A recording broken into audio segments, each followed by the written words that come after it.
Good afternoon and good evening, everyone. So my talk is about non-destructive characterization and the selective recovery for recycling. So I'm Akira Otsuki from University of Lorraine, France. Okay. So the content of my talk can be divided into two. So the big picture, including a historical development of world goals and recycling contributions and challenges. And the second part is about challenges associated with separation for recycling, which is our main research topics. So starting with big picture. So as you may have already heard from those things from previous lectures, so I will just quickly go through. But the one of the book, historical book, is so-called The Limits to Growth, summarized by the group of people, which is called the Club of Rome, published in 1972. So the book is talking about the modeling and predicting the global systems, including population and non-renewable resources remaining and food and so on. So based on the prediction, by 2030, which is quite key year of this talk, so by 2030, our growth will reach the limit. Due to the food shortage, non-renewable resources, and environmental pollution issues.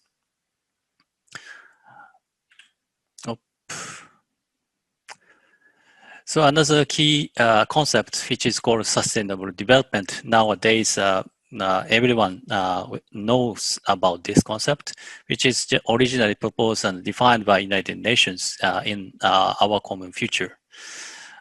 So according to them, the development towards the minimization of North-South problems, resolving the poverty issues. Also, the development should satisfy not only the future generations, but also in current generations. So we need to live within the framework of ecological limits, which means we need to take care of our environments. And also we need to think about the balance between the social, economic, and the ecological goals. So recently, 2015, World Common Goals has been set up by United Nations again, Sustainable Development Goals and the Paris Agreement, which is about CO2 reduction. So in order to achieve those two major goals, many actions has been implemented, including the European Union Circular Economy packages. So more about Sustainable Development Goals, in short SDGs, has been adopted by United Nations Summit, which includes many countries. The goals including 17 as well as target 169 and in other indicators to evaluate how the degree of our achievement. So 17 goals, they are shown here, including no poverty, zero hunger, good health and well-being, quality education, and so on. So the main idea here is about no one will be left behind. So which means everyone living in our Earth has to be treated equally. So that is good concept, but also can generate a potential market in the future. So according to one estimate from United Nations, we need investment of $3 to $4 trillion and ending up with annual market opportunity by 2030 is about $12 trillion, which is quite huge. And based on the positive economic effect through the productivity improvement as well as environmental burden reduction. So that's a good future in our mind. So what about the contribution of the recycling? So by looking at the SDGs 17 goals, recycling can actually contribute many of the goals, achieving many of the goals. So for example, in target number 12, responsible consumption and production. So a company generate a product to a consumer needs to take care of the end-of-life products, for example. So that involves the recycling activities. So many of them can be achieved by recycling activities, but what are the challenges associated? So here is a periodic table showing the different elements and their recycling rates. In the middle, the dark blue colors indicating the base metal recycling rate is about 50%, which is good value. On the other hand, many elements shown in pink, which indicates recycling rate is below 1%. Those elements are often used in small quantity in the tiny components and distributed manners, so which can be seldom recycled. So in order to achieve improving the recycling rate, what can be the challenges associated?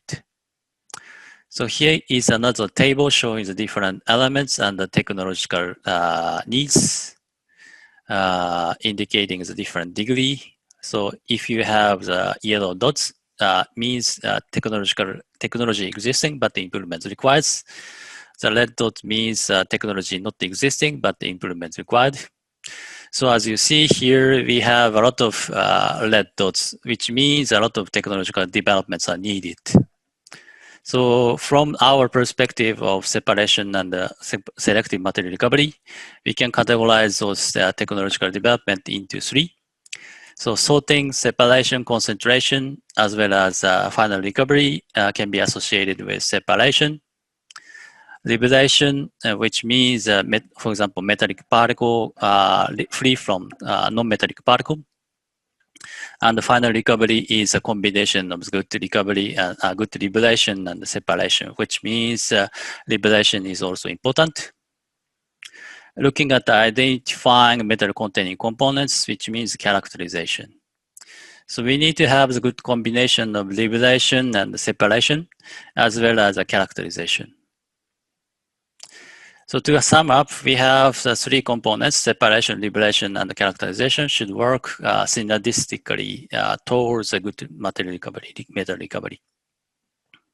So which is the technological aspect. Also the social aspect, including the people's awareness, education, and the policy making, which enhance the waste collection. So we need to have the multiplication of social aspect and the technological aspect, which will bring the better recycling rate. So our approach. So we have core skills of liberation, size reduction for the good dispersion and controlling aggregation, also as well as separation for the pre-concentration. So working with industry and academic partners, we are also developing a different characterization methods and methods and application, including the neutron facility experiment and the development, as well as X-ray imaging analysis and characterization. Also, we have laboratory experimental facilities for suspension rheology to investigate particle-particle interaction and global particle suspension behavior. So here we have the multidisciplinary and international teams for the non-destructive characterization and the selective material recovery. So the first topic, key point, selective recovery dispersion. So the idea for us is those two different components are freely liberated, dispersed, not making a composite. After the size reduction or the dispersion operation. On the other hand, conventional comminution method, for example, applies a simple compression force, which may makes a composite, not making the size reduction happens. And then negative effect on the subsequent separation process could be foreseen. So selective liberation dispersion could enhance separation performance and less energy consumption. That's what we want. So what are the possibilities we could see? So here we have example of the separation results of different ores with a different degree of libration, whether you see the dependence of separation performance on the degree of libration. Higher the degree of libration, higher the separation performance, better the separation results can be obtained. So in terms of liberation dispersion, we could have the two different categories, physical methods and chemical method. In terms of physical method, we can apply, for example, impact force through the rotating hammer to hit the particle and then breaking the particle along the boundaries of the two components. Or, for example, we can apply the electric field to disperse the particles. Here we have the size reduction was seen with increasing of electric field application strength. Or in terms of physical chemical means of particle dispersion, we can assign the same particle surface charge, which will repel each other based on the electrostatic repulsion. So we can, for example, apply changing the pH to disperse the particles. Not only applicable to the spherical and homogeneous particle, we can apply those methods to heterogeneously charged surface like a disc clay particle with controlling the pH. So in terms of liberation dispersion, here I'm going to talk about case studies of printed circuit board recycling. So as you may see here, the figure showing the increasing of global PCB production by year. So we have the massive increase in comparison with 40 years ago. So at the end of the day of those PCB, we have a lot of waste coming to the recycling market. We need to have a good development of the technology to recover the metals as well as segregating the toxic substances. So according to some reports, gold, 10% of gold used to produce electronic equipment, as well as their waste growth rate is about 3 to 5% every year, which is much higher than the municipal solid waste, including food waste. So printed circuit board structure can be very complex, but categorized into three components. One is non-conductive substrate, conductive substrate, and the components attached to the substrate. The third one carries the value of the metal components.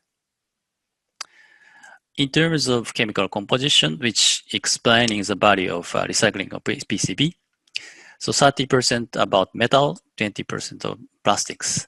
So metal concentration is usually higher than natural ore, which is the reason and the driving force for a recycler to do the printed circuit board recycling. On the other hand, some issues also identified, including diversity and complexity in terms of type, size, shape, and composition and component with time.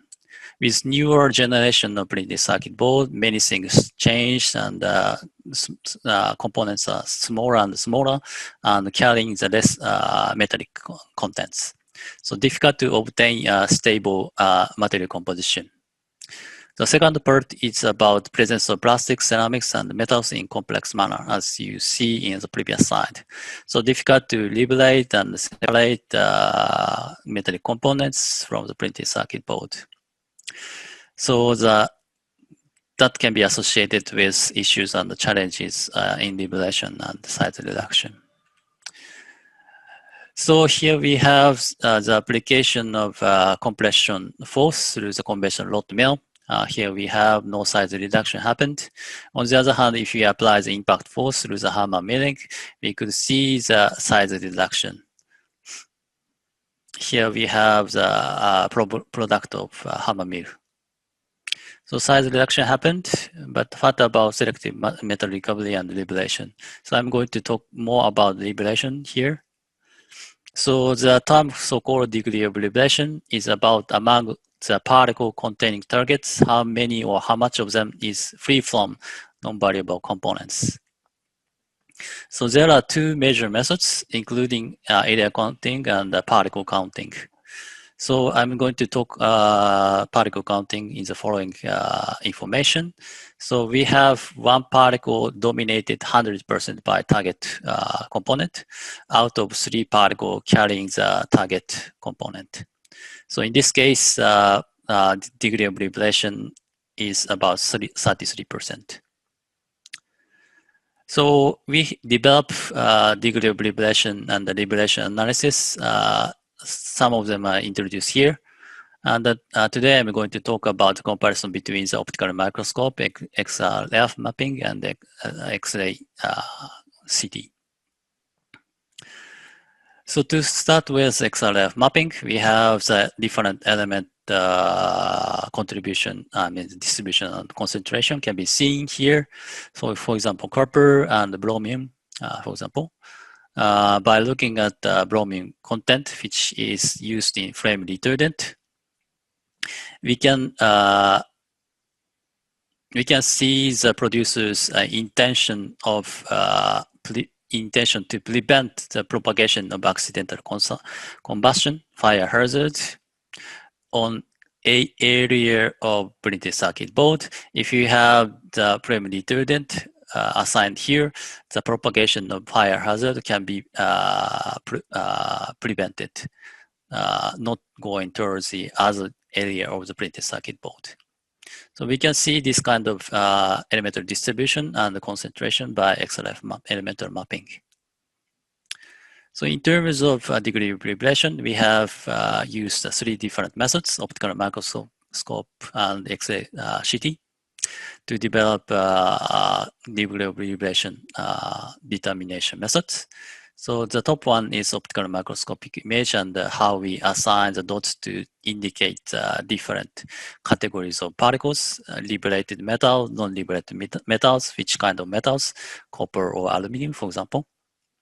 And the bottom, we have the CT image, was identifying the metal particle in bright and non-metallic particle in dark particles. So we can identify whether metallic components flow from non-metallic dark components, and then again assign the particles with the different colors, and then counting those numbers of different colors to evaluate the degree of liberation. So from CT, we have about 80% of metals free. And from optical microscope, we have about similar values for copper and a slightly higher value for the aluminum. But roughly say they are almost in the same range. On the other hand, if you apply the XRF mapping, we have smaller values with copper and similar value with aluminum. So the difference between the XRF mapping and the 2 other methods can be explained by the small quantities of secondary material within the host copper particles, for example, can be identified as XRF mapping, but can be disregarded with the other 2 methods. So that can be the reason for the difference between those 2. So we have also summarized comparison between 3 methods, including XRF mapping can create the elemental map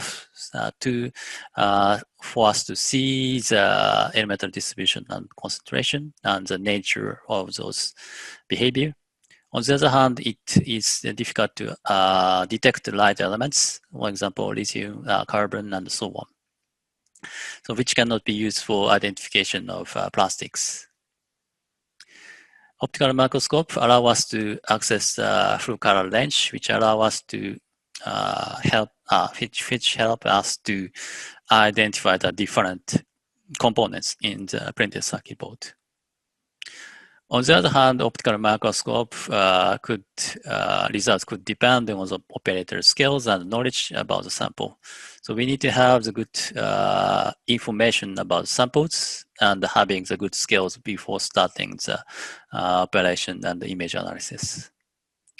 X-ray CT, 3D acquisition of particles can be obtained. So we can see the full particle surface to determine whether this metallic particle is free or associated with non-metallic particles. So on the other hand, the difficulty is associated with distinguishing different metals. For example, copper from aluminum may be difficult. On the other hand, we can easily distinguish metal, copper from plastic. Okay, so the second part is about separation. I'm going to talk about one of the case studies we have done on the separation of mixture of fluorescent powders by using two-liquid flotation method for recycling. So rare earth elements are considered as risk elements and critical raw materials in European Union.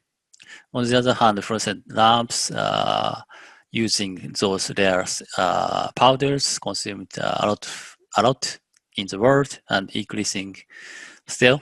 But recycling rate is of rare earth element is below 1%, as you see in one of the previous slide, as well as other reports. Usually separation of glass and metallic pearls of fluorescent lamps by magnetic separation by fluorescent powder, but fluorescent powders are discarded or subject to the non-selective bleaching. So one of the reasons of that is size of fluorescent powder is very small. So separation method to recover those particles are required. So doing the recycling of fluorescent powders can be minimizing the amount of waste going to the landfilling and solving the environmental and economical issues. So we had two objectives. One is to develop a flow sheet to separate a mixture of rare earth powders for the recycling. And the second one is to apply the two-liquid flotation method to recover the ultrafine rare earth powders. So in order to evaluate the particle-particle interaction and explain the separation performance and the separation mechanisms, we have measured the electrical kinetic properties by using measuring the Zeta potential. Two-liquid rotation is a separation method for the ultrafine particle below 10 micron, which is difficult for the conventional mechanical flotation cell. So we used two solvents with different polarities to capture the hydrophobic or hydrophobized particle as the interface of those two. We can use surfactant to modify the particle surface to be hydrophobized, and then we can have the good attraction between the particle and the non-polar oil droplet to carry the particle towards the interface. Here we have a table of different powders. We have red, green, blue powders with different elements, layers element carrying. And as I mentioned before, the particle size of those powders is very small, below several micron. Here we also have the Zeta potential measurement result as a function of a surfactant, so-called amine acetate. Cationic surfactant. Among three of those particles, green particle showing the noticeable decrease in the Zeta potential, and then becoming the Zeta potential is around 0 in comparison with two other powders. So which indicates correctly selecting the DA concentration, we can achieve the selective surface modification of the different particles which assist selective separation. So solvents, we use N-heptane as a non-polar solvent, DMF as a polar solvent. We use DAA and sodium 1-sulfonate as surfactant. So we also tested a different system to compare the result. But I'm going to just talk about some of the key results with a combination of those solvents and surfactant. So here we have the separation performance, grade, recovery, and efficiency as a function of solid concentration. So as you see here, the best result is always achieved with the smallest solid concentration. With increasing a solid concentration, the decline of the separation performance, indicating the effect of solid concentration. More the particle presence, less particle and oil droplet collision happens. So based on our separation result, we have proposed separation flow sheet to recover the individual powders in 3 products. At the end of the day, we could achieve the grade and recovery above 90%, which is quite good. So third part is about characterization. So our work intend focusing on 2 aspects: particle-particle interaction and the linkage with particle behavior in concentrated suspension.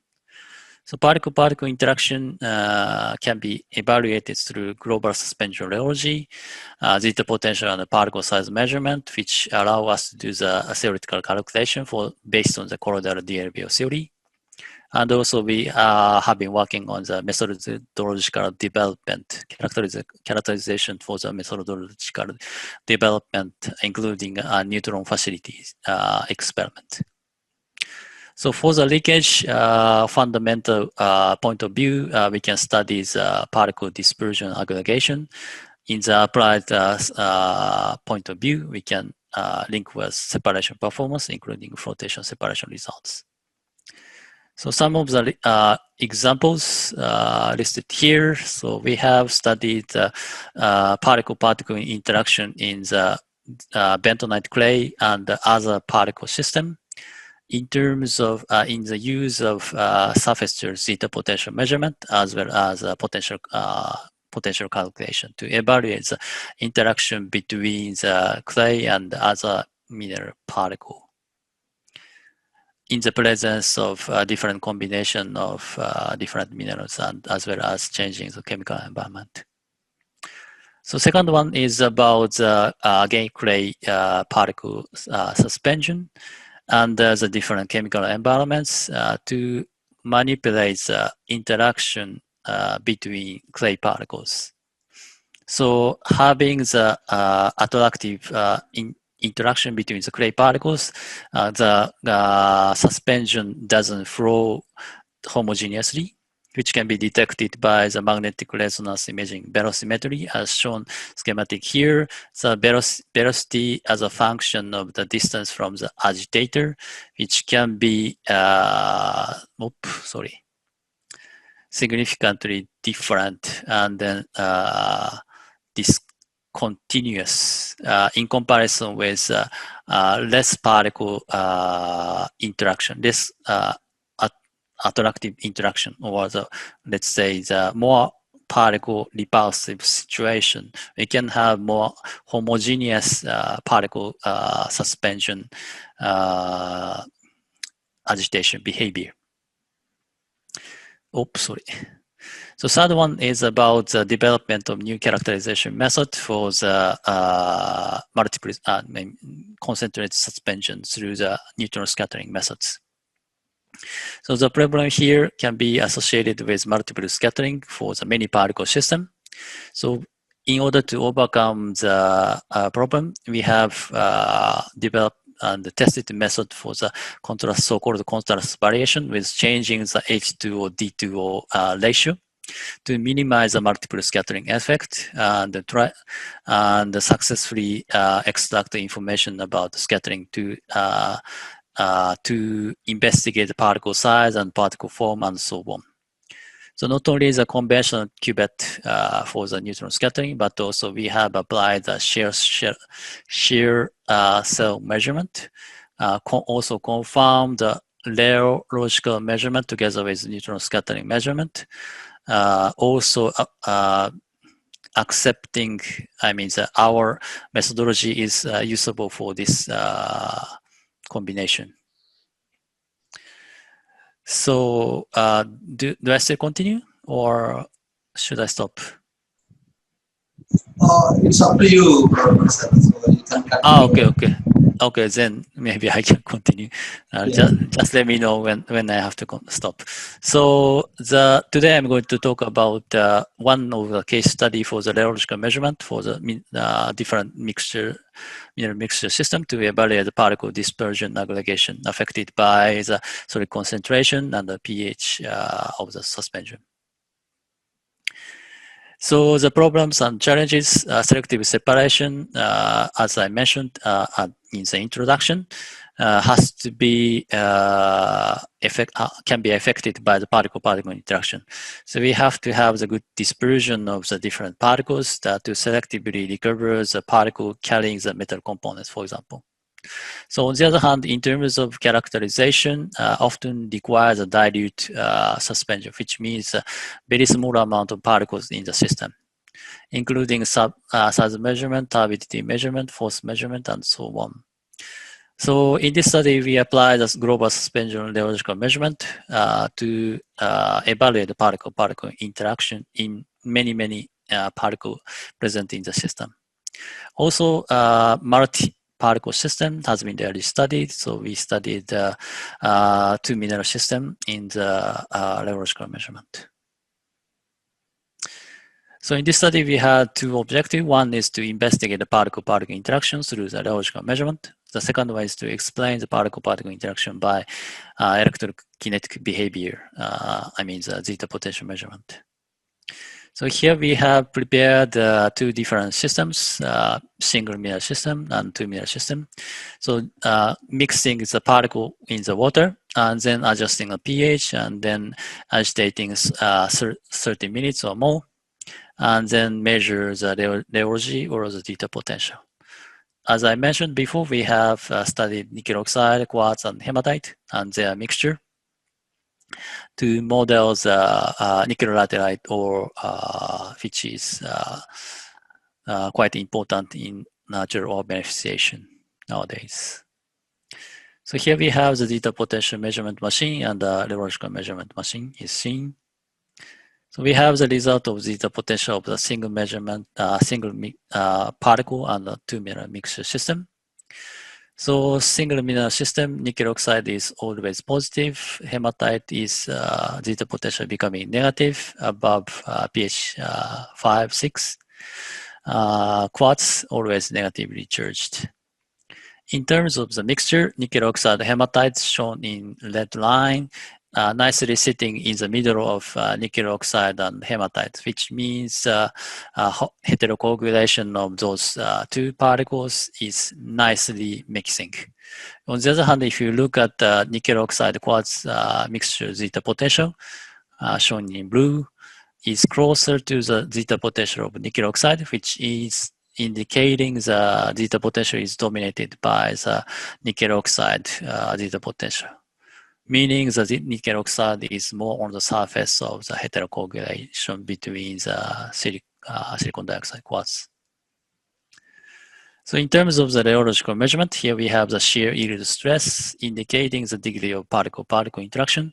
Higher the yield stress, higher the particle interaction.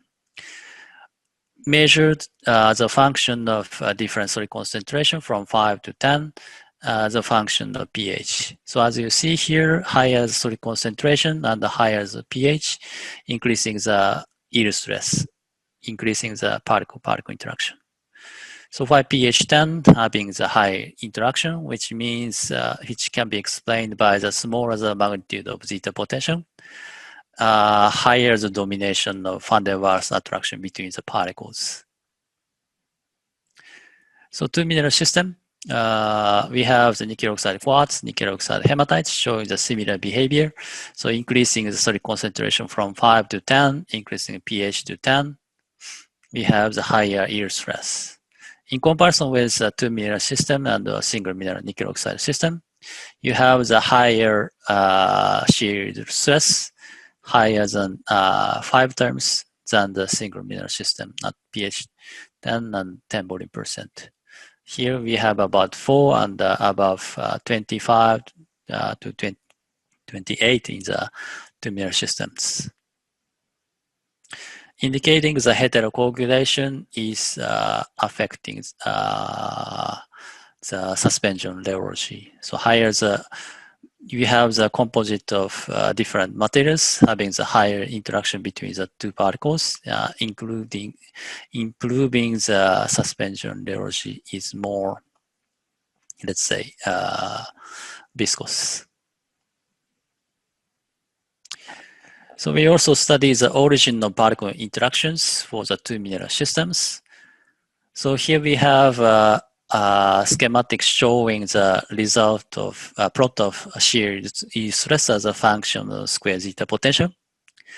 So which can be linear declining of shear yield stress as a function of the square of zeta potential, which can be explained by the equation here. So higher the zeta potential, more the particle repel, the less interaction between the particles.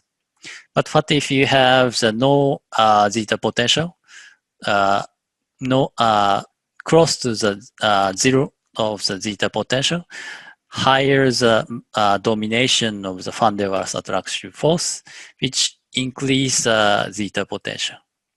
So in the case of nearly zero zeta potential, you have the highest shear yield stress. So by looking at our experimental data plots, we have some sort of linear decline of the yield stress as a function of zeta potential, which explains the governing force between the two particle system is the LBO, van der Waals and the electrostatic repulsion interaction. So as a summary, we have I have go through the historical development and potential recycling contribution, and I also talk about challenges for recycling and our contributions so far. So before ending up my talk, I would like to remind you for the call for papers of the special issues. I'm working with different journals, including Materials and Metals and Journal of Composite Science. So you can ask me the details or you can talk to the journalists. So I'd like to acknowledge my thanks to the organizing committees for me to giving this talk. And I'd like to also thanks to the colleagues, collaborators, and the funding bodies for supporting our research.